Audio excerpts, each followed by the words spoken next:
So what would be next for Teofimo Lopez at 140 should he decide to stay at the weight division? I know he did say that he's maybe looking to move up to 147, and I'll make a separate video about that. But there are still some options for Teofimo at 140 now. Granted, he got outclassed by Shakur Stevenson, but this guy, up until then, had been on a run at 140. You know, beat Josh Taylor, just about beat Sandor Martin, and beat Arnold Barboza Jr. as well. You're looking at it and you're thinking, well, okay, he can't beat Shakur, but are there other world champions that he's got a chance against? I mean, definitely.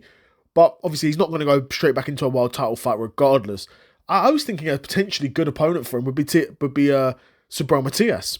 Now, Subriel Matias is coming off getting stopped by Dalton Smith, so his stock is at an all-time low, right? But he's a former two-time world champion, Subriel Matias, with a huge knockout rate and very sellable, right? With a good dance partner like Teofimo Lopez, Subriel Matias is very sellable. Subriel Matias on his own doesn't sell a ton of tickets at all.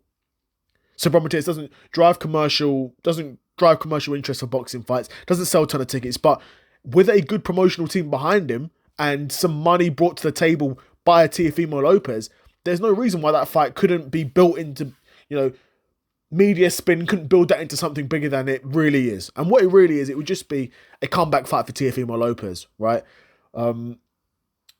I think Subriel is probably would definitely be walked onto a big shot by Teofimo. Would definitely be walked onto a big shot. Now, granted, Teofimo, he looked a bit sloppy against Shakur, but that's against Shakur. Subriel Matias is nowhere near the boxer of Shakur Stevenson, and offensively, he would give Teofimo loads to work with, right? Because Subriel just walks forward, and Teofimo is a counter puncher, right? And Subriel's going to throw a lot of shots, so there's going to be tons of opportunity to counter him. Honestly, it is a fight where styles do make fights, and Subriel Matias v Teofimo Lopez, granted, understanding it being both guys who are coming off a loss, so maybe you wouldn't want that as a headliner, but I think Teofimo Lopez, is a two-weight world champion, and Subriel Matias is a two-time world champion.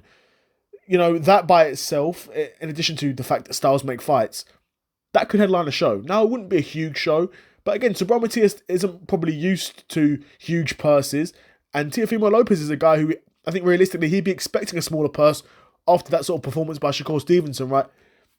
Those guys could easily sell out well, I'm thinking, if I see someone like Boots selling out 8,000 against Lima, nobody in that arena is there to see Lima. Everyone is there for Boots.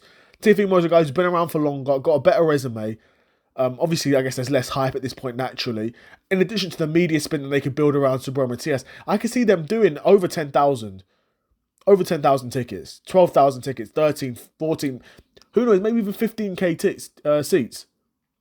In which case, at that point, they're probably making, a fair whack. Both guys are probably clearing seven-figure paydays at that sort of point. If not, very high six figures for the loser. And I think both guys coming off of losses, they should take that. Really, they should probably take that. Unless it's, Riyadh season, Saudi card, and Turkey's funding it, in which case it doesn't really matter how much each guy's get paid because the event doesn't need to make money anymore.